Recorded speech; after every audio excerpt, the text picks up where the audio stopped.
Bonjour, nous sommes le 19 mai 2018 dans une série de vidéos consacrées à un dialogue œcuménique, viril, comme le dit Jean Robin, qui est dans l'ordinateur ici et qui me téléphone depuis l'autre bout du monde. Jean, si tu peux te présenter. Eh bien, bonjour Arnaud. Effectivement, je suis calviniste depuis 3 ans et demi maintenant et je continue cet échange avec toi après un bref intermède. Oui, voilà. Et moi, je suis Arnaud Dumouche, donc je suis un théologien catholique. Et donc, on confronte les thèses principales. On avait commencé et maintenant, il nous reste à voir la question suivante qui est centrale dans le calvinisme. Est-ce que la grâce de Dieu, une fois qu'elle a été reçue, est irrésistible ? Et donc je propose à Jean de présenter d'abord la thèse calviniste qui est évidemment très différente de la thèse catholique qui, elle, dit que la grâce n'est pas irrésistible, donc on peut la rejeter. Donc Jean, vas-y, commence.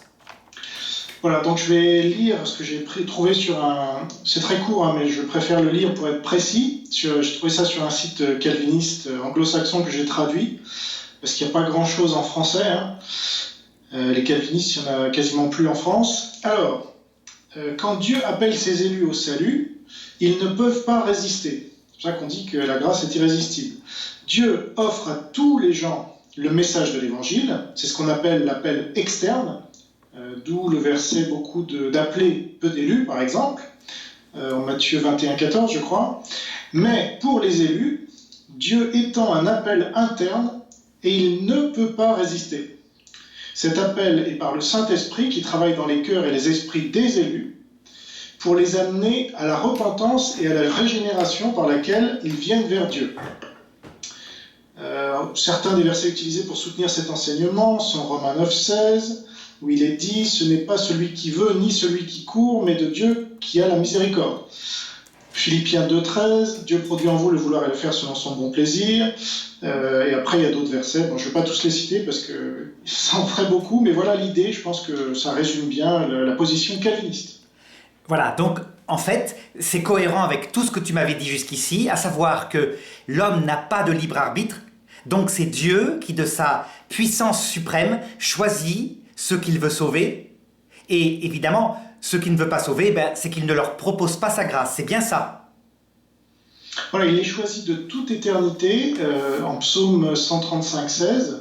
Avant même que je n'étais encore qu'une masse informe, mais tes yeux me voyaient déjà. Sur ton livre étaient écrits tous les jours qui m'étaient destinés, avant même qu'aucun d'eux existât. Donc ça, c'est dans Psaume, c'est donc dans l'Ancien Testament.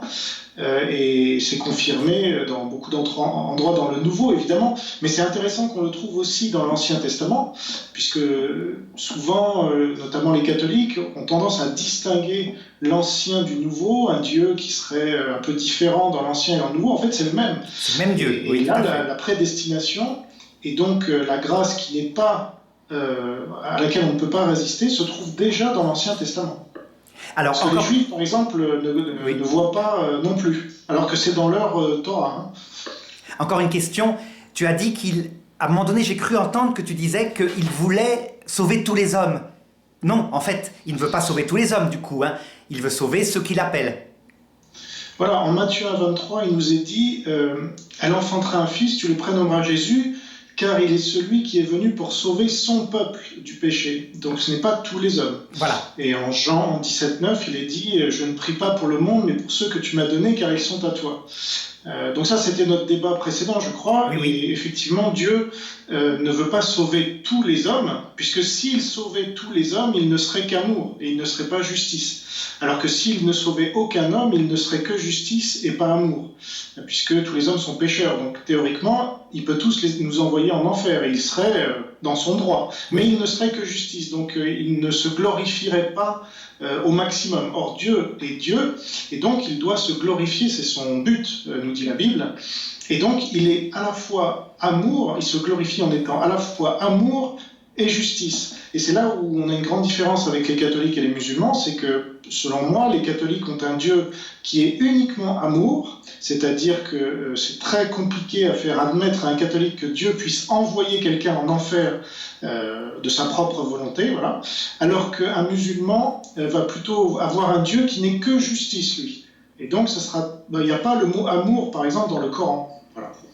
Alors, bon, tu vas voir, maintenant je vais exprimer la foi catholique en te disant qu'évidemment, Dieu est justice aussi, mais pas pour n'importe quoi. Il est justice en ce sens que celui qui le rejette parfaitement librement, à travers un blasphème contre l'Esprit Saint, commis donc en toute maîtrise et lucidité, en toute maîtrise de soi, ça veut dire sa volonté maîtrise sa faiblesse, et sa lucidité est parfaite, donc son intelligence est éclairée, celui-là, évidemment, Dieu le rejette. C'est ça qu'on appelle pour nous catholiques la justice de Dieu.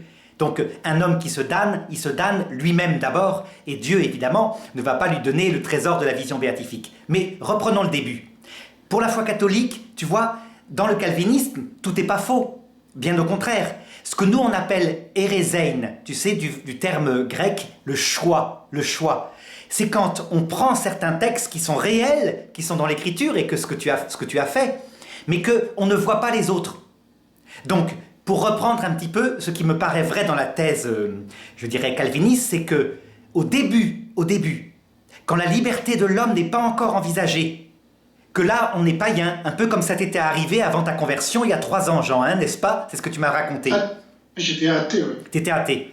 Au début... Païen, c'est encore autre chose, oui, c'est une autre croyance. Voilà, t'étais athée, matérialiste, athée, etc., ne croyant, c'était des absurdités. Eh bien, au début, il est clair que quand il est venu te chercher, ta liberté n'est pas en jeu, ni aucun mérite de ta part. C'est clair. Ça veut dire que au début, quand il vient nous chercher, la liberté n'est pas en jeu, et ça, c'est ce qu'a défini le concile d'Orange en parlant de la pia affectio, le premier amour qui fait que Dieu lui-même vient nous chercher. Et ça ressemble tout à fait à ce qui se passe, par exemple, quand un homme tombe amoureux d'une jeune fille. C'est pas libre. Pourquoi cette grâce qui émane d'elle l'a-t-elle attiré? Il ne sait pas, mais il est tombé amoureux.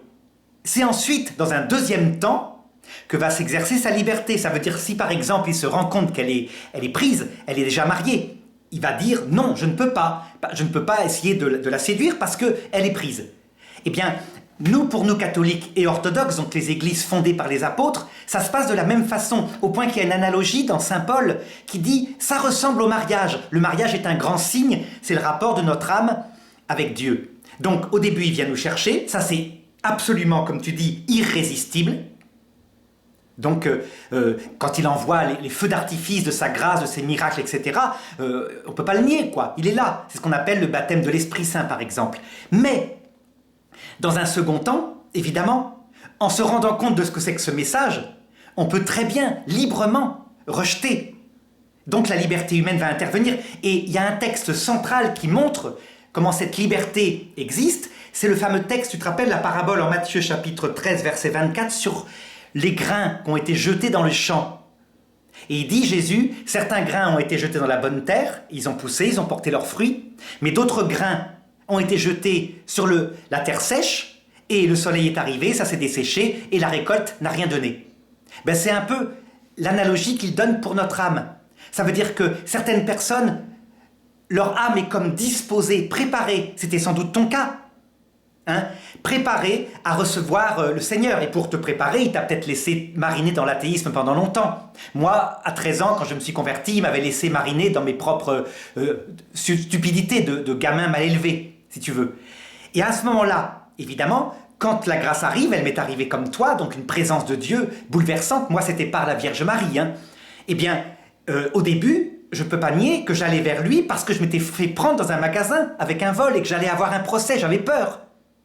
C'est petit à petit, au cours des années, que peu à peu, l'amour que j'ai pour Dieu s'est purifié. Donc je n'ai pas seulement appris à l'aimer parce qu'il m'était utile ou parce qu'il m'équilibrait, mais un petit peu plus pour lui-même. C'est pas entièrement purifié, mais ça progresse, maintenant que j'ai plus de 50 ans. Donc tu vois, ma liberté était en jeu, mais pas complètement. Il y avait aussi ma faiblesse. Ça fonctionne exactement comme une vie commune. La vie commune avec sa femme, sauf que là, en l'occurrence, c'est Dieu. Et je dirais, tu vois bien qu'il n'y a pas que de la liberté, mais dire qu'il n'y a pas de liberté, ça serait non plus pas juste. Voilà un petit peu la position catholique. Alors prenons justement cette parabole du semeur, parce qu'elle est très intéressante, elle est même fondamentale. Donc, quelle est cette terre, en fait, qui accepte la parole c'est sa nature, en fait, cette terre, c'est un bon terreau par nature, elle n'a fait aucun effort pour être une bonne terre. Et de la même manière, moi, en tant qu'athée, Je dois souvent expliquer ça parce que les gens ne comprennent pas. Et j'ai remarqué souvent les catholiques. Donc j'ai l'occasion là de m'adresser notamment à des catholiques. Quand j'étais athée, je ne faisais aucun effort pour être athée. Voilà, c'était ma nature. C'est-à-dire que j'étais pécheur, j'étais un ennemi de Dieu, nous dit Paul. Je ne croyais pas en lui, je ne priais pas, je ne lisais pas la Bible, etc. Voilà, j'étais un athée, comme tous les athées qu'on connaît, et comme tous les non-croyants qu'on connaît, même d'une autre foi, mais qui pour nous sont athées. Alors ça choque parfois quand je dis ça, mais pour moi, un musulman est athée. Pour moi, un catholique est athée. Un bouddhiste est athée, etc. Il y a un Dieu, soit on y croit, soit on n'y croit pas. Et donc tous ceux qui n'y croient pas, selon moi, enfin selon ma croyance, et ça devrait être partagé par tout le monde. Mais bon, en tout cas, ça peut choquer. Donc en tant qu'athée, je ne faisais aucun effort pour être athée, pour ne pas croire en Dieu. Et dès lors que Dieu a changé mon cœur de pierre en cœur de chair, et ça c'est cette métaphore d'Ézéchiel 36, 26, 27 de l'Ancien Testament, de ce prophète Ézéchiel, qu'on doit, selon moi, rapprocher de la parabole du semeur, parce que quand on a un cœur de pierre, c'est-à-dire qu'on est athée, qu'on ne croit pas, eh bien, on a beau lancer des grains, et on a beau recevoir, moi j'étudiais la Bible quand j'étais athée, avec mes amis protestants, pour leur démontrer qu'ils étaient stupides et que ce qu'ils racontaient c'était n'importe quoi. Voilà. Donc j'étudiais la Bible, je l'écoutais, je l'entendais, je la lisais comme je la lis aujourd'hui, mais je n'y croyais pas. Voilà. Pourquoi je n'y croyais pas ? Parce que mon cœur était un cœur de pierre. Voilà. Mais Dieu, à ma conversion, sans mon assentiment, disons, sans que je le veuille, sans que je le désire, il a changé mon cœur de pierre en cœur de chair. Et là, c'est ce qui se passe à la conversion, il change notre nature. Et tout comme je ne faisais aucun effort en étant athée pour ne pas croire en Dieu, aujourd'hui, je ne fais aucun effort pour croire en Dieu. Ça fait partie de ma nature. Donc je prie quand je me lève le matin, quand je récite les versets, etc. Je lis la Bible et j'y crois, très important, etc., etc. Donc, c'est un vrai changement de nature. Et donc, le semeur, aujourd'hui, quand je lis la Bible, il y a des versets auxquels je crois à tous les versets, mais certains me touchent évidemment et au point de changer ma vie. Quand j'ai lu peu après ma conversion « Tu honoreras ton père et ta mère », je me suis dit « Tiens, au fait, c'est vrai que je suis en froid avec mon père. Donc, c'est pas normal, Dieu ne le souhaite pas. Il souhaite que j'honore mon père et ma mère. Donc, je vais l'appeler. » Et puis, on s'est réconciliés après 2 ans de froid, où on ne s'était pas parlé, et mon père qui est athée m'a dit j'y croyais plus, après 2 ans de silence de ta part, je ne pensais pas que tu reviendrais un jour vers moi. Voilà ce qu'il m'a dit. Donc c'est ça la conversion, c'est ça la grâce quand on la reçoit, et c'est ça le semeur. Voilà, la parole, elle tombe dans des oreilles, je dirais, qui peuvent entendre. Que ceux qui peuvent entendre, entendent, nous dit le Seigneur. Donc c'est pas une question de choix, c'est une question de choix, mais il n'est pas libre. Moi je dis pas qu'on ne choisit pas toute la journée, évidemment qu'on choisit, mais le choix n'est pas libre. Quand j'étais athée, je ne pouvais qu'être athée, et quand Dieu m'a rendu croyant, quand il m'a donné la foi, je ne peux être que croyant dorénavant. Alors je répondrai à ça, qu'en fait, voilà, c'est plus nuancé que ça, la vie. Toi, tu es assez carré, ça veut dire c'est l'un ou l'autre. Mais regarde, chez les athées, tu regardes aussi chez les non-catholiques, chez les non-chrétiens, pardon, on va dire, puisque chez les non-calvinistes, puisque pour toi, c'est eux les vivants. Regarde par exemple dans le peuple juif. On voit bien qu'au début, le peuple juif, qui est l'image de nous-mêmes, dans l'Ancien Testament, il a le cœur dur, effectivement. Eh bien, Dieu attendrit son cœur dur en le faisant passer par des souffrances terribles. À savoir, il meurt dans le désert. À savoir, il ne l'exauce pas. Puis à un moment donné, quand il croit se convertir mais qu'il est encore orgueilleux, il détruit son temple. Ça se passe à l'époque de Nabuchodonosor. Eh bien, je crois que c'est exactement pareil pour les hommes. Les hommes peuvent être préparés avant même d'avoir reçu la grâce par des grâces préparatoires. Exemple, tu dis que tu avais le cœur entièrement dur. Mais non, à cette époque-là, rappelle-toi, tu étais quand même fidèle à ta femme. Et si tu n'étais pas fidèle à ta femme, tu étais capable de faire des choses bien avec tes enfants. Tu n'avais pas que des défauts, tu n'étais pas que méchant. Eh bien, ces choses-là que les protestants habituellement disent comme n'ayant aucune valeur, pour nous catholiques, elles sont des préparations, des dispositions. Nous ne disons pas que ça sauve la bonne volonté d'un homme athée. Ça ne sauve pas, mais ça prépare le salut. Ça veut dire que cet homme-là, souvent d'ailleurs après avoir souffert, je pense au mauvais larron à la croix, il souffre le désespoir, il a le cœur dur.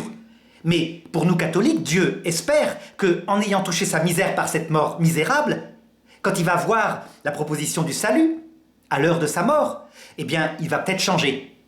Donc Dieu a préparé ta bonne terre. Tu dis que c'est par nature, moi je dirais, par nature, on a des choses bonnes et des choses dures, on a des bonnes dispositions et des choses comme la conscience innée. Par exemple, un enfant, c'est tout petit, ce qui est une injustice, quand on lui donne un bonbon et à l'autre non, ou réciproquement. Puis il y a des choses mauvaises, mais il y a aussi des choses qui sont préparées par notre histoire. En ce qui me concerne, par exemple, eh bien, j'avais beau être méchant à l'époque, avant ma conversion à 13 ans, il n'empêche que j'aimais ma mère, et quand ma mère est tombée devant moi avec une crise d'épilepsie, je me rappelle avoir prié alors que j'étais athée, avoir prié Dieu en disant « Si tu la guéris, j'irai à la messe ». Dieu l'a guéri, je ne suis pas allé à la messe. Tu comprends? Donc il y a toutes sortes de choses en nous. Et pour nous catholiques, c'est donc un chemin préparatoire, et quand Dieu sème la graine, effectivement, la liberté reste. On n'est pas que des êtres matériels. Voilà un petit peu la différence qu'on a. Oui.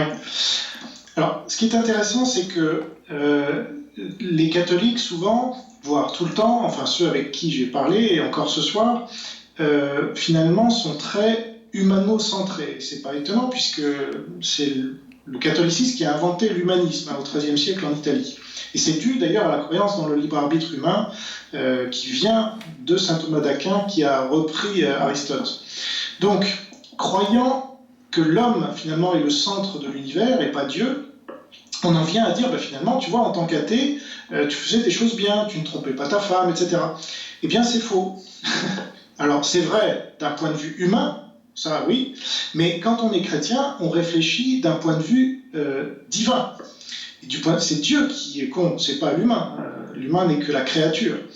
Donc, d'un point de vue divin, je trompais ma femme, puisque Jésus nous a dit que si on regarde une femme avec un sentiment d'envie dans son cœur, c'est qu'on l'a trompée. Et ça m'est arrivé. Oui, mais Jean, ça t'arrive toujours. Tu peux pas nier. Mais oui, voilà. Tu constates que tu as donc des faiblesses en toi, mais aussi une capacité à résister à ça. T'as pas changé fondamentalement. Si, au début de la conversion, sûrement, il y a eu un moment d'enthousiasme qui fait que tu étais parfait. Puis, très vite, la grâce retombe, c'est-à-dire la sensation, et donc on redevient soi-même avec, dans ce cas-là, quand ça t'arrive, tu demandes pardon à Dieu. C'est tout simplement ça. Tu le constates. Alors, je voudrais reprendre aussi, attends, avant que tu me répondes, un petit aspect que tu as dit. Tu as dit l'Église catholique est humaniste. Elle est humaniste avec Dieu. Attention de ne pas confondre, ça c'est important, Jean, de ne pas confondre la crise humaniste sans Dieu qu'a connue le clergé occidental après mai 68 avec la foi de l'Église. Elle croit qu'il y a des dispositions évidemment mises par Dieu dans l'homme, mais elle a toujours affirmé que ce qui sauve, c'est la grâce. Donc là-dessus, on est comme vous. Il faut que tu regardes les textes du Concile de Trente, par exemple, qui répondent à Calvin, où il est bien précisé que la bonne volonté humaine, même la foi toute seule, ne sauve pas, mais prépare. Et ce qui sauve, c'est la charité, fondée sur la foi, fondée dans un homme de bonne volonté, évidemment, mais c'est la charité, c'est-à-dire une relation intime, d'amour efficace, actif, pour Dieu et pour le prochain. Voilà, j'ai répondu. À toi, je te laisse repartir maintenant.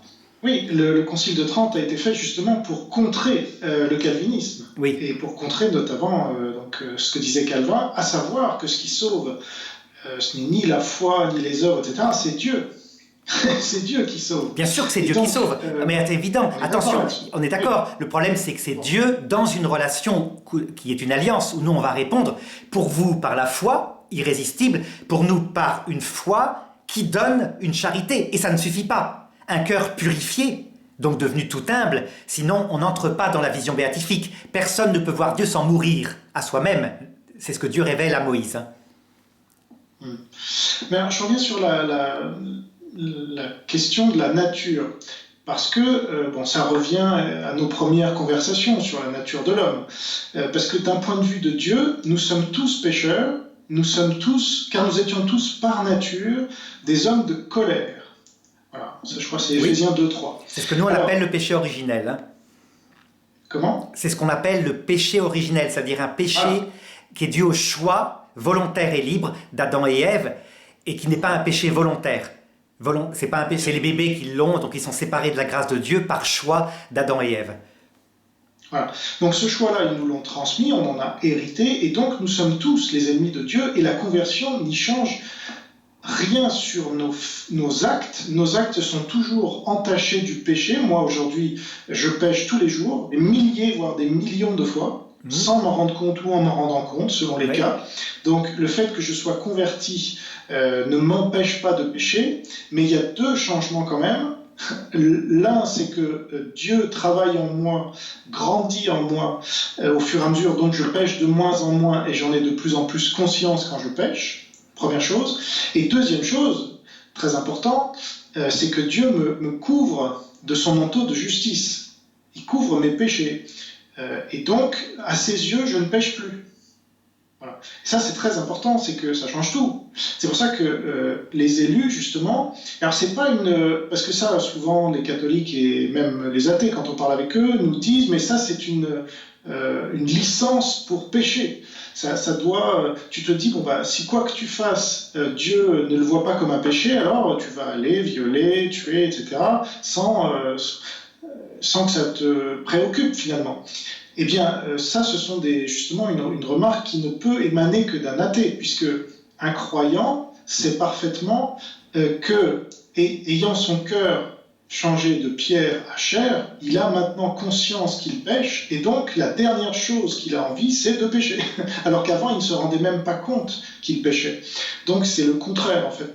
Notre cœur étant changé, on a de moins en moins envie de pécher.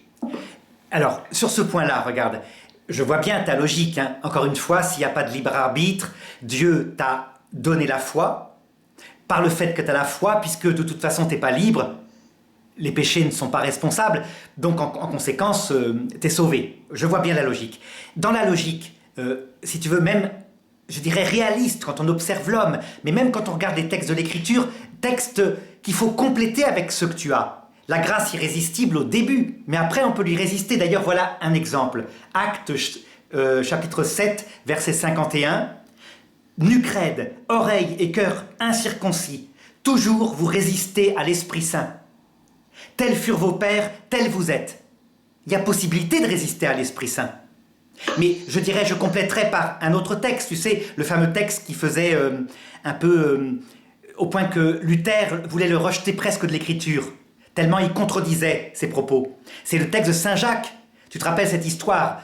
Donc, il y a Saint Jacques qui dit, regardez, vous êtes chrétien, il y a un pauvre qui vient chez vous, il a faim, il crève de faim, et vous dites, oh, nous allons prier pour toi, nous allons imposer les mains, formidable, Dieu t'exaucera sans tarder, et vous le renvoyez.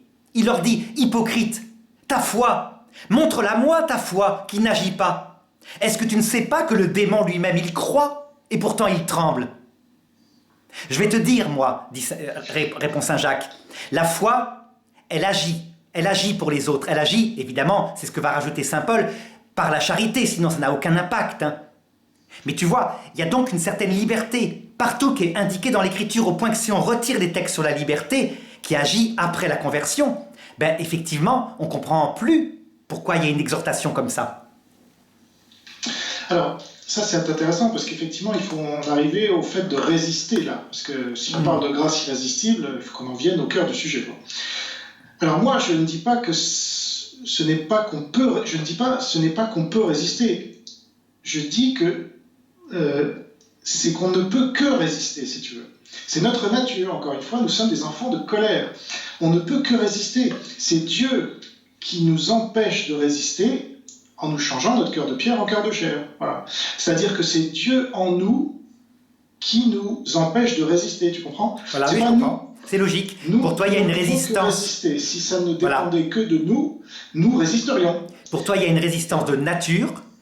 Et moi, je dis, il y a une résistance effectivement de nature, mais aussi une résistance volontaire qui peut exister. D'où le péché contre l'Esprit Saint. Ça veut dire un péché parfaitement mesuré, parfaitement volontaire, qui seul pour nous conduit en enfer, puisque la personne n'en a rien à faire de la grâce, mais librement, grâce parfaitement manifestée. Tu vois la différence entre nous deux?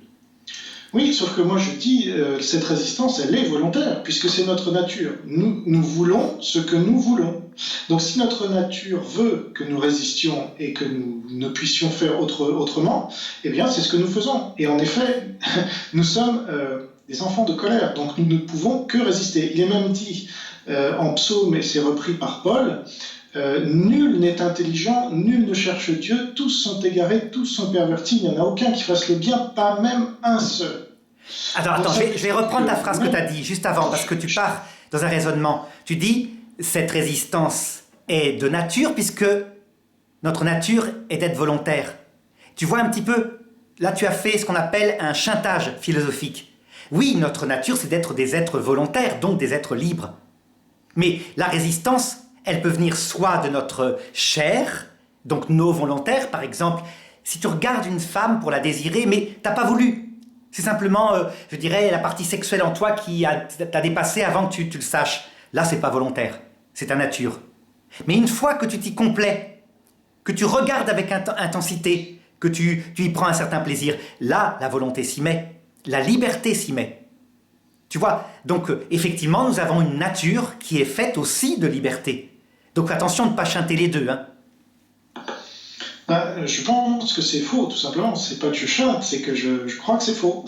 C'est-à-dire que notre nature nous interdit, par exemple, quand on est un homme, de regarder une belle femme sans avoir un désir pour elle. C'est comme ça, c'est notre nature. Et vouloir croire le contraire, c'est se mentir à soi-même.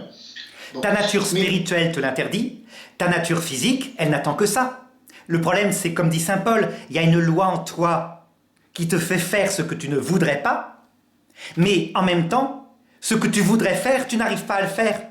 Parce que depuis le péché originel, va dire l'Église, notre sensibilité, donc animale, n'obéit plus entièrement à notre volonté libre, notre esprit, intelligence et volonté. Mais tu vois, c'est ambivalent, les deux sont vrais. Non, alors, on va prendre un autre exemple. Je vais poser une question, ce sera encore mieux. Oui. Est-ce que selon toi, Dieu a le libre arbitre ? Dieu est plus que... il n'a pas le libre arbitre, il est sa propre liberté, il est équivalent. Donc tout ça, ce sont des métaphores. Mais évidemment, Dieu, c'est la personne par excellence. Mais sa liberté est identique à son être. Donc c'est différent. Voilà. Donc, s'il a le libre arbitre, est-ce qu'il peut choisir ses élus ? Bien sûr.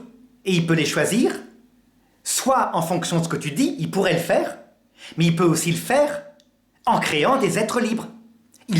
Il est assez puissant pour créer des êtres libres et ne rejeter que ceux qui librement le refuseront. Il le peut aussi. S'il le pouvait, il se renierait lui-même, puisque par définition, ce qu'il veut, il le fait.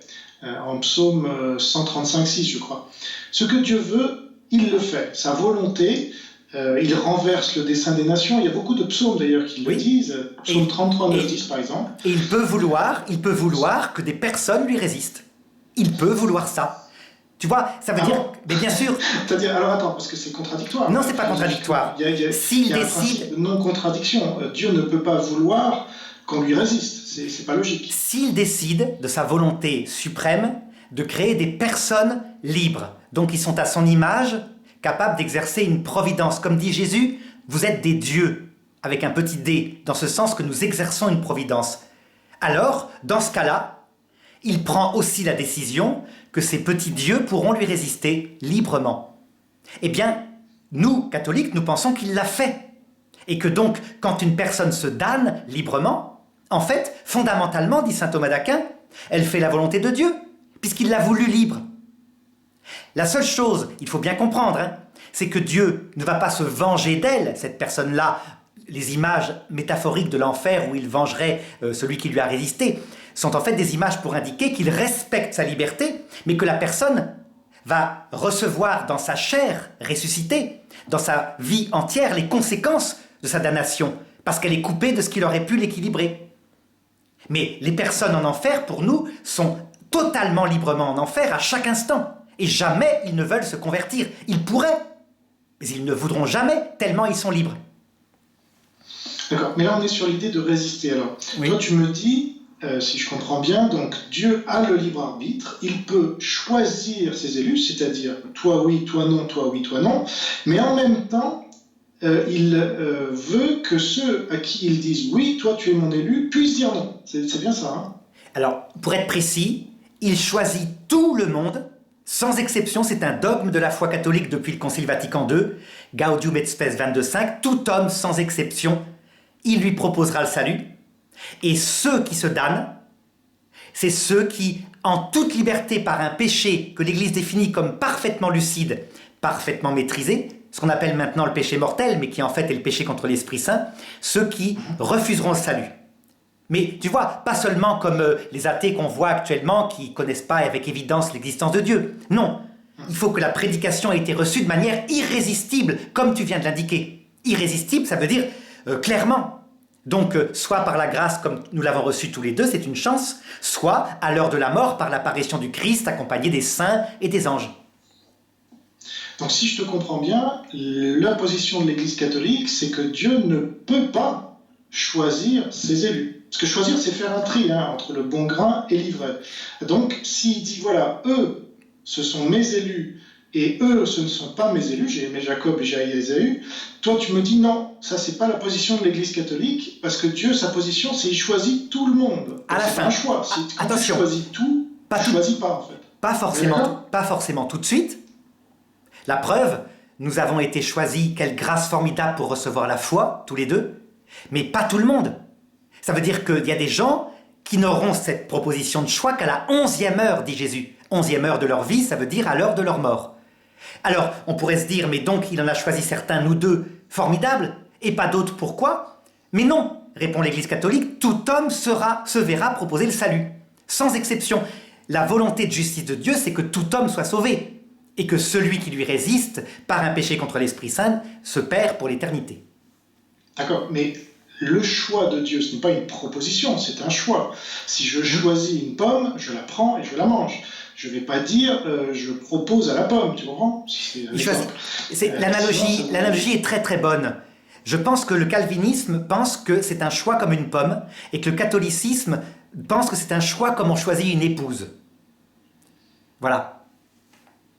Mais est-ce que la pomme peut résister au fait d'être pris? Non, mais l'épouse, oui. Ah.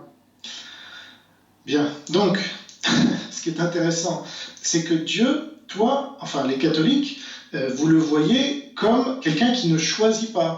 Donc c'est pas une épouse, c'est pas non plus un mari. Non, quelqu'un qui choisit. C'est Dieu qui est une pomme pour vous.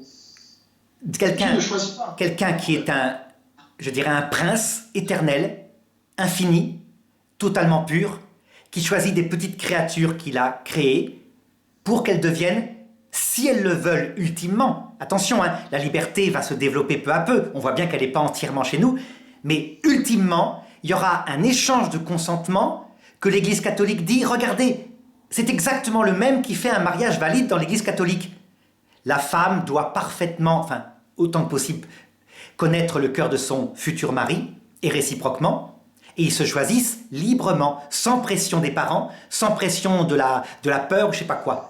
Tu vois, les conditions canoniques du mariage catholique sont les conditions pour nous de l'entrée dans la vision béatifique. Au terme, pas tout de suite, puisque tu constates que tout de suite notre liberté, elle est fragilisée. Oui, mais sauf que là, il y a des choses qu'il faut rappeler là, c'est que dans la Bible, toi tu me reproches de comparer l'homme à une pomme. Bon, mais Paul nous compare à de l'argile. Donc c'est encore moins qu'une pomme, si tu veux. Il y a d'autres versets qui nous parlent de vermisseau de Jacob pour l'homme. Et même d'autres qui nous disent, Daniel par exemple, en Daniel 4.35, le roi Nabuchodonosor, quand il retrouve la raison grâce à Dieu, qui lui avait fait perdre, il lui redonne la raison, et le roi Nabuchodonosor dit quoi? Pour vous, pour Dieu, vous n'êtes rien.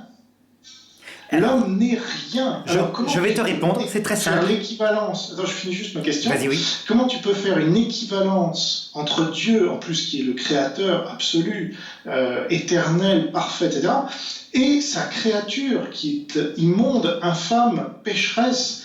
Enfin, comment tu peux faire une équivalence là? C'est impossible. Il faudrait tellement rabaisser Dieu et tellement élever l'homme par rapport à sa condition que ce serait une double hérésie selon moi.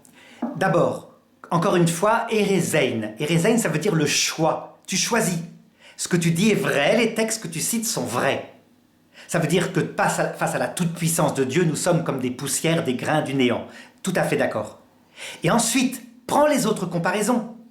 Quand tu le vois à la croix, qui meurt pour ces grains de poussière, vraiment, c'est lui, c'est Dieu le Tout-Puissant qui meurt, au point que ça scandalise les musulmans. Ils disent « mais c'est aberrant votre truc ».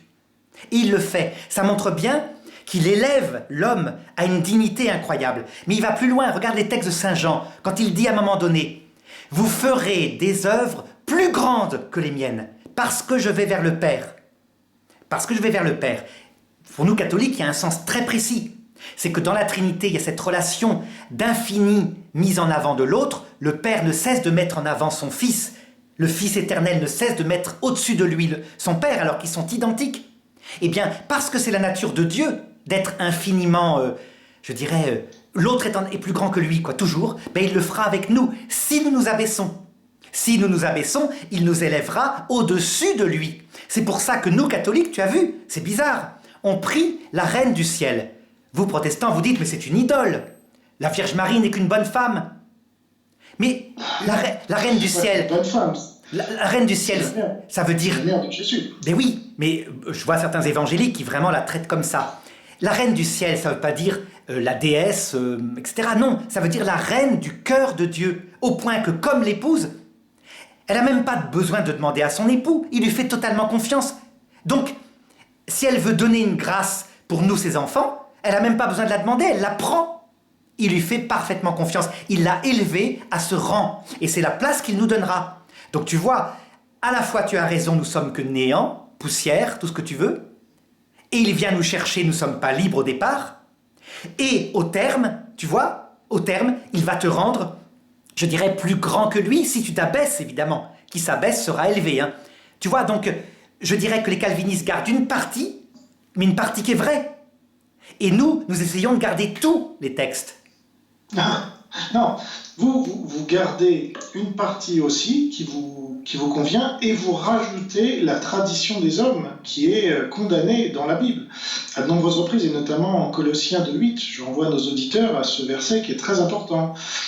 Colossiens 2:8 condamne la tradition des hommes qui s'appuie où c'est la philosophie qui s'appuie sur la tradition des hommes et les rudiments du monde et non sur Christ.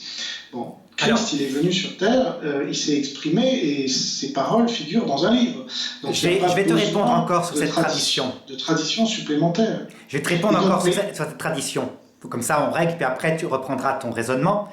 Tu vois, il faut distinguer la tradition avec un petit t, la tradition des hommes, et la tradition avec un grand T, la tradition venant de l'Esprit Saint. Tu regardes en 2 Thessaloniciens chapitre 2 verset 15, « Dès lors, frères, dit saint Paul, tenez bon, gardez fermement les traditions que vous avez apprises de nous, soit de vive voix, soit par écrit. » Donc nous, catholiques, Église fondée par les apôtres, nous n'avons pas que la Bible, effectivement. Nous avons la Bible interprétée par la tradition des apôtres, transmise oralement. Et c'est pareil chez... Je peux me redonner juste la référence du verset 2 Thessaloniciens, chapitre 2, verset 15. Merci. Vas-y, continue. Donc, voilà. En fait, ça c'est une question qu'on pourra aborder un de ces jours, si tu veux. Hein. La Bible seule, tu sais bien, c'est un texte mort. On peut lui donner tous les sens qu'on veut. La preuve, on discute. Toi, tu prends certains textes que tu mets en valeur. Moi, je prétends qu'il faut mettre d'autres textes en valeur, etc. Et on pourra discuter sans arrêt comme ça.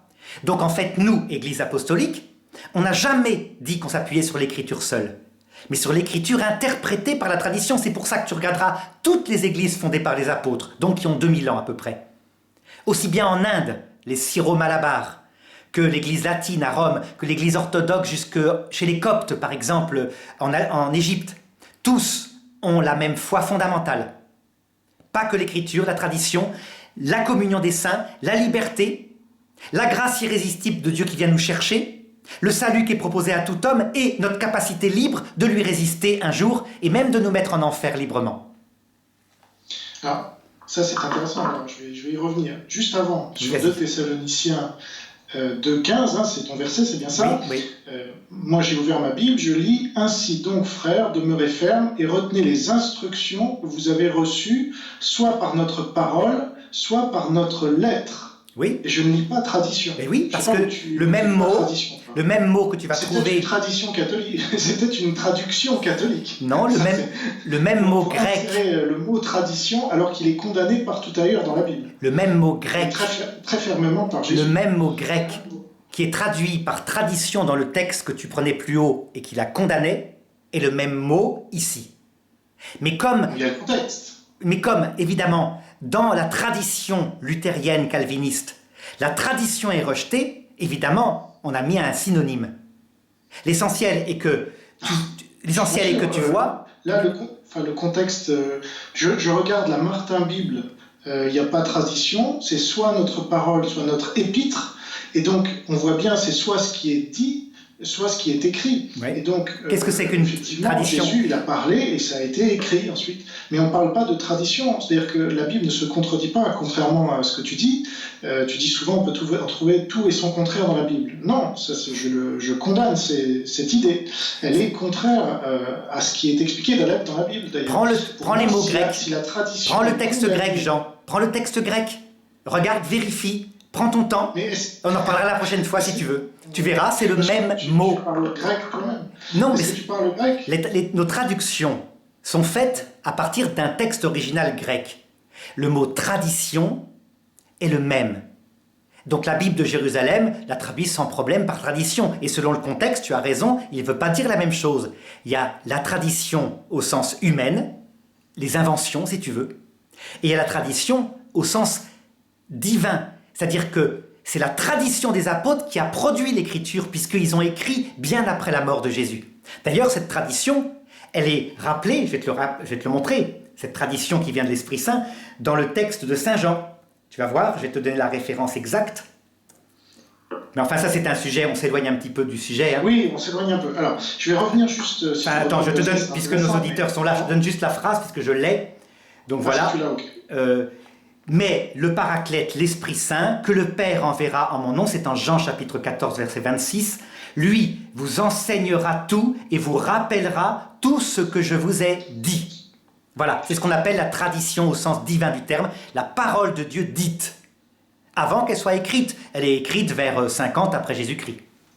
Bon, peu importe, revenons. Ça, c'est l'interprétation, le mot tradition ne figure pas dans le texte non plus. Hein. Non. Mais bon, donc... pour revenir au fait de résister à cette grâce, parce que c'est notre sujet, imaginons donc, si je résume, toi tu nous confirmes que Dieu ne choisit pas ses élus, c'est-à-dire beaucoup d'appelés, peu d'élus, mais Dieu finalement n'a pas de libre arbitre, puisque ce sont les hommes qui choisissent qui est sauvé et qui ne l'est pas, puisque Dieu le propose à tout le monde, et ensuite ce sont les hommes qui vont accepter ou refuser librement. Et donc Dieu n'a pas son mot à dire là-dedans, dans le choix. Non, c'est pas tout à fait ça la position catholique. C'est une alliance. Je reprends, tu vas voir, c'est simple, hein, toujours pareil. C'est une alliance.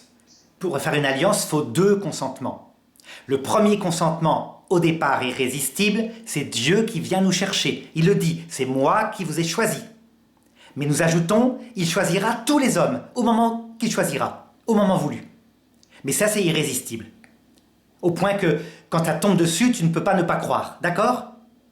Et comme c'est une alliance, il y a la réponse de nous, de notre âme, qui peut être oui ou non. Voilà. Tu vois, ça veut dire qu'il nous choisit et on lui répond ou non. La bonne terre, etc.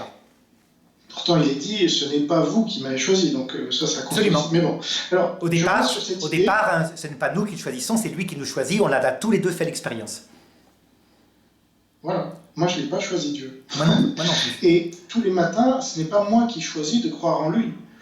Non plus. Puisque... Pour ce qui est de la foi, si nous l'enlevait, on la perdrait. Mais par contre, c'est moi qui peux choisir de l'aimer, de prendre le temps pour l'aimer, de prier un certain temps, de faire attention à mon prochain pour l'aimer, d'essayer de me conformer à sa parole. Il y a vraiment une réponse de mon âme que je constate tous les jours. Fondée sur sa grâce, hein, fondée sur sa grâce. C'est-à-dire, si je n'avais pas sa grâce, tout ça disparaîtrait, comme le vent. Évidemment, tu as raison. Sans la grâce, donc nous ne sommes pas ce qu'on appelle des semi-pélagiens. C'est-à-dire que c'est la grâce de Dieu et son amour qui nous attirent et qui fondent ensuite notre liberté surnaturelle. Et tu dis, s'il nous retirait la grâce, pourquoi est-ce qu'il nous retirerait la grâce? Pourquoi il nous aurait converti notre cœur de pierre en cœur de chair, si c'est pour refaire ensuite l'inverse? Il y a 2 choses. deux façons dont ça peut se produire dans la foi chrétienne. Premièrement, parce que nous commettons un péché mortel, nous nous détournons de lui, donc c'est les textes que je t'ai dit, ne résistez pas à l'Esprit Saint. Et deuxièmement, il peut nous retirer l'apparence de la grâce, l'apparence, je dis bien, c'est-à-dire qu'on a l'impression qu'il est parti, qu'il n'existe plus, qu'on est comme abandonné. Ce qu'a vécu le Christ à la croix, mon Dieu, pourquoi m'as-tu abandonné? Ça, c'est pour nous façonner un cœur brisé. Parce qu'on ne pourrait pas rentrer au paradis sans ce cœur brisé. C'est ce qu'on appelle dans la tradition mystique catholique la nuit de l'esprit. Tout homme connaît à un moment donné le désespoir et son cœur de chair est transformé à ce moment-là en acte, en un cœur, son cœur de pierre en un cœur de chair, c'est-à-dire qu'on devient modeste, on a un cœur tremblant, etc. Voilà. Bon, alors déjà, le pourquoi m'as-tu abandonné, ça c'est une erreur qui est souvent commise. Ça n'a rien à voir avec le fait que Jésus se sente abandonné. C'est au contraire une preuve qu'il cite les psaumes. Et donc qu'il s'inscrit, tu sais, quand Jésus est mort à la croix, il y a énormément de prophéties qui se sont, je crois 38, qui se sont réalisées à l'instant. Et parmi elles, il cite donc le psaume 22. Où David, donc, qui a écrit les psaumes, dit « Pourquoi m'as-tu abandonné ?» Et Jésus, c'est la lignée de David, comme chacun sait. Donc c'était en référence à ce psaume qu'il disait « Pourquoi m'as-tu abandonné ?» et non pas parce qu'il croyait que Dieu l'avait abandonné, au contraire. Bon, mais tu vois, attends, je réponds à ça. Tu vois, ça s'appelle aussi, et tu as le droit de le faire, c'est pour ça que ça me faisait sourire, ça s'appelle l'interprétation. Tu es obligé. Évidemment que tu vas interpréter dans le sens du calvinisme. Nous, dans le sens du catholicisme, bien sûr que Dieu ne l'a pas abandonné. Il est Dieu. Il est Dieu. Il est toujours avec le Père. Mais son humanité, s'il a choisi ce psaume-là, c'est pas pour dire « Oh non, je fais que réciter un psaume, mais attention, le premier verset, c'est pas, je le vis pas. » Non, c'est pour nous montrer qu'il a voulu vivre toutes nos souffrances, y compris l'impression d'être abandonné. Je n'ai pas dit qu'il était abandonné. Tu vois, interprétation. Évidemment, les Juifs qui étaient là ont dit « Ah, regardez, il dit qu'il est abandonné de Dieu. Ah, donc il n'était pas le Messie. » Interprétation. On ne peut pas avoir... Tu penses qu'il avait l'impression d'être abandonné, alors ? Mais bien sûr, il a vécu jusqu'au bout toutes les souffrances. Il n'y en a qu'une qu'il n'a pas vécue. C'est le péché. Il n'a jamais péché. Mais toutes les souffrances, donc la plus grande de toutes, à savoir le désespoir psychologique, qui pousse des gens à se jeter sous des trains, ben, il l'a vécu. C'est la souffrance. C'est la seule souffrance. On n'est pas du tout d'accord, puisque le péché d'incroyance est un péché. Et donc, croire que Dieu nous abandonne, c'est être incroyant. Donc, c'est commettre un péché. Et Jésus n'a commis aucun péché. Mais non, il y a la volonté de croire qui peut être un péché. Le fait de ne pas avoir reçu la foi, c'est pas de ta faute, là.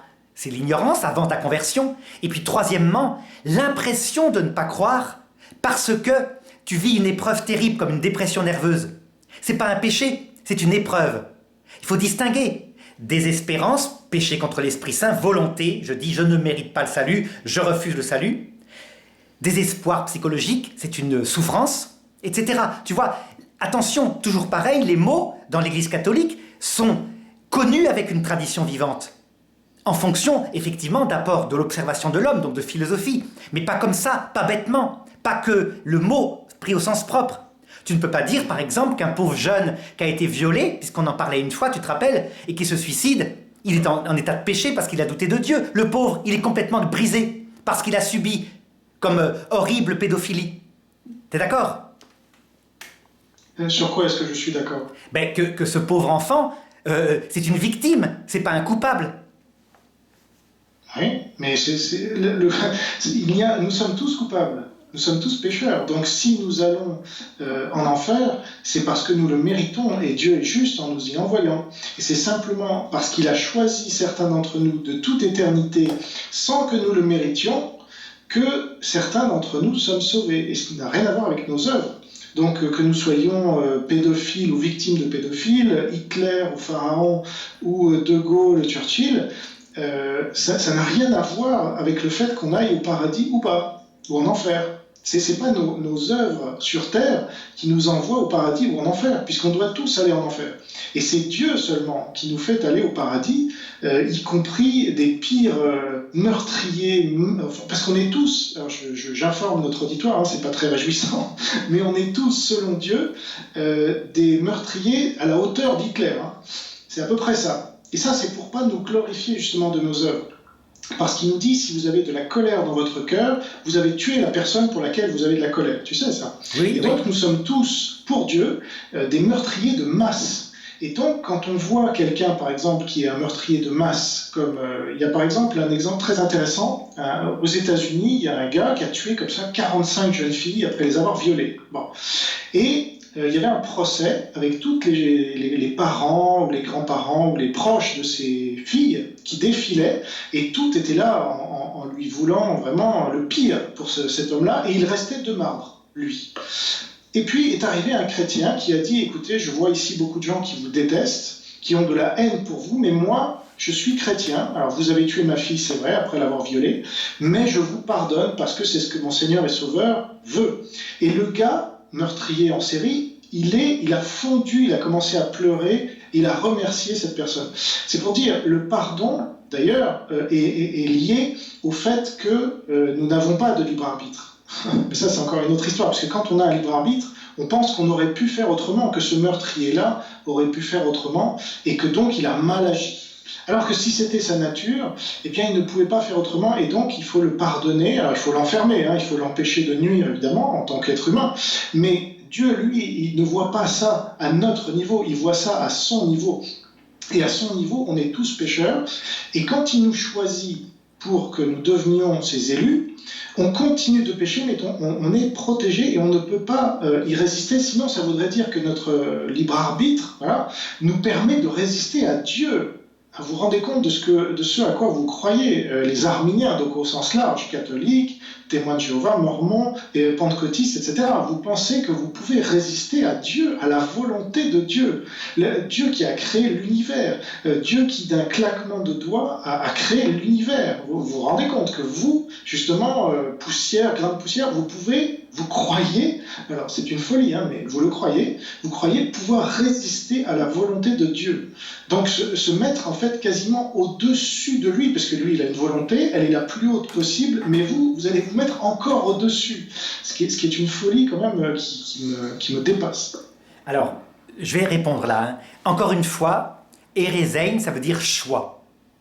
Tu vois, tu te places du point de vue de l'infini de Dieu, tel qu'il se révèle dans l'Ancien Testament, et dans cette mesure-là, nous sommes poussière, et devant la pureté infinie de Dieu, effectivement, une simple pensée, fugace, malsaine, équivaut au massacre en acte.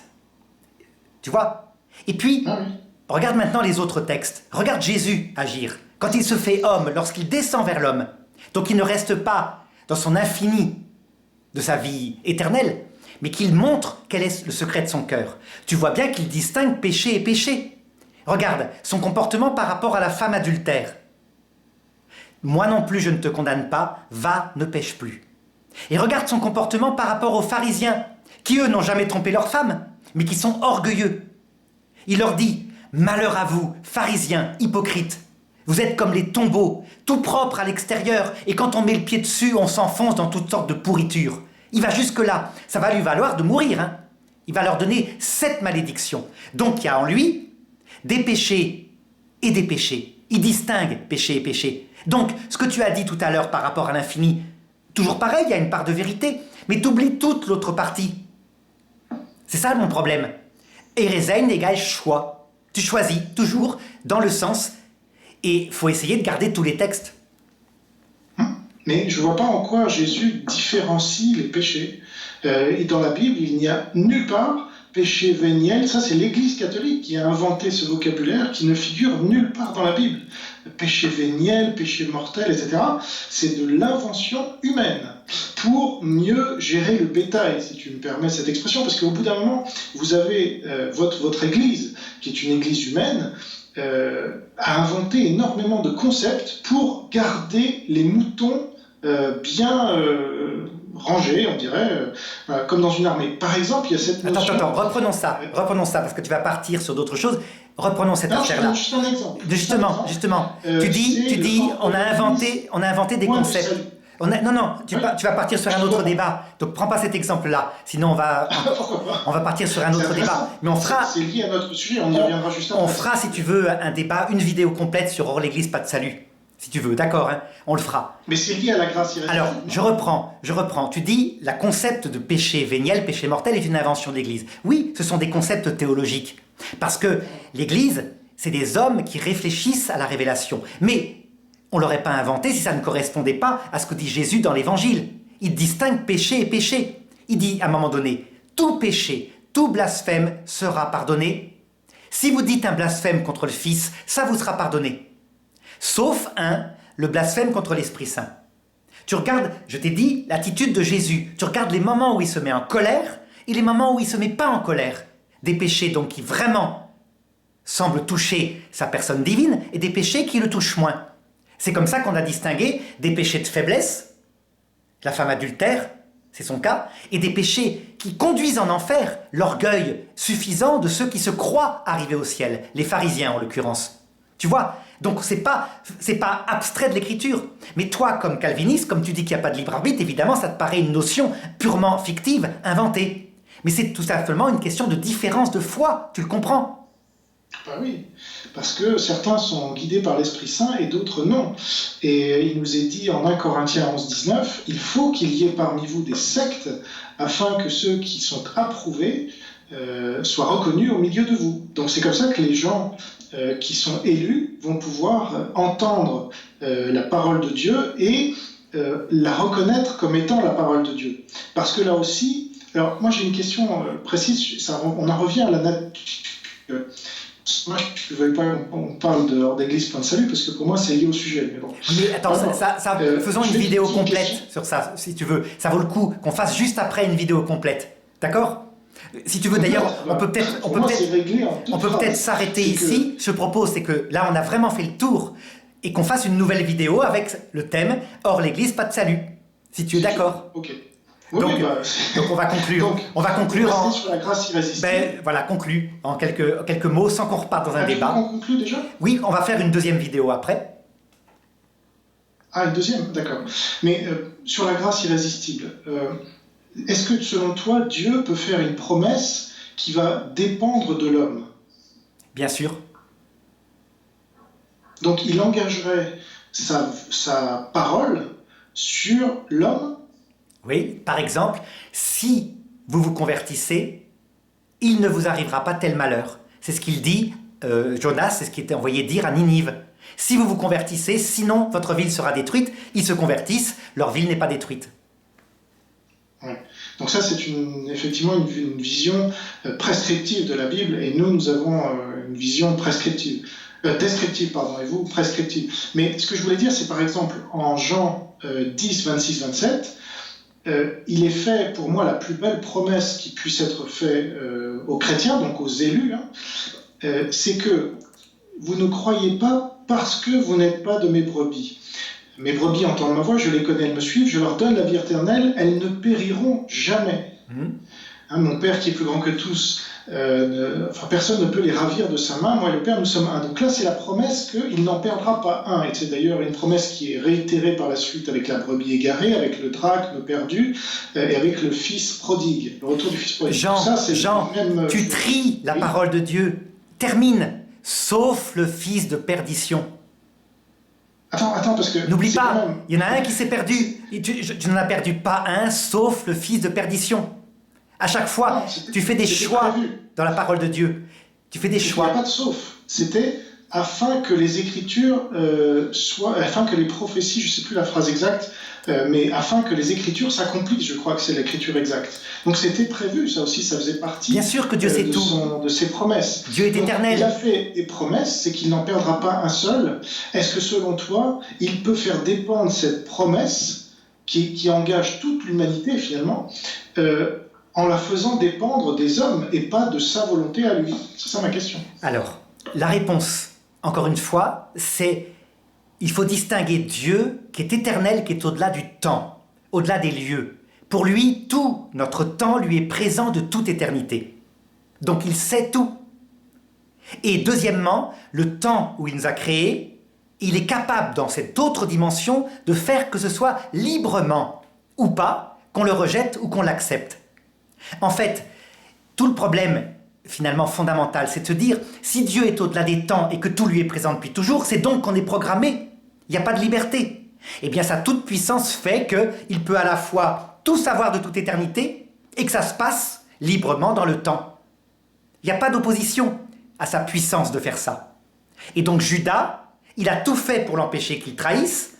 Il lui a même donné des gestes d'amitié. Et Judas, pourtant il le savait qu'il trahirait, mais Judas, dans le temps, a trahi librement. Alors pas entièrement librement, puisqu'il a connu des regrets, il y avait aussi sa faiblesse, il y avait son avarice, il volait dans la caisse, etc. Il y avait tout ça, ça c'est l'être humain. Mais Jésus a dit qu'il trahirait. Celui à qui je tends le pain trahira. Enfin. Oui. Mais donc toi, ta réponse, c'est ça. Moi, je peux donner une réponse à la question que je t'ai posée. Dieu peut-il faire une promesse qui dépend de l'homme? Non. Voilà. Dieu ne peut pas faire dépendre sa promesse qui est parfaite, qui est la vérité. Dieu ne ment pas. Donc, il ne peut pas, dans aucun cas, faire dépendre cette promesse qu'il fait à ses élus, qu'il va les sauver et qu'il n'en ratera pas un seul, on ne lui ravira pas un seul de sa main. Il l'a fait dépendre uniquement de lui, parce qu'il est le seul à pouvoir garantir cette promesse. Et c'est pour cela que la grâce n'est pas résistible. C'est ça là où je voulais en venir, voilà. Puisque finalement, c'est la réponse je propose, à notre débat. Voilà, ça servira de conclusion. Jean, que Dieu ne peut pas faire une promesse qui est sauvé et qui ne l'est pas. Je propose que ça serve de conclusion, ce que tu viens de dire. Perdre sa foi. Tu entends? Si ça dépend de l'homme. Je propose qu'on arrête là. Tu as conclu et c'est bien. Tu as résumé le point de vue. Et je pense que j'ai pu te répondre 10 fois, donc je ne vais pas te répondre de nouveau puisque on va tourner en rond. Et donc, merci pour cette vidéo qui est passionnante, hein, je crois, qui montre bien nos différences de position. Et chacun maintenant pourra se faire une idée, n'est-ce pas? J'espère. Voilà. Alors voilà, à bientôt alors. À bientôt. Hein. À bientôt. Au revoir Jean. Au revoir.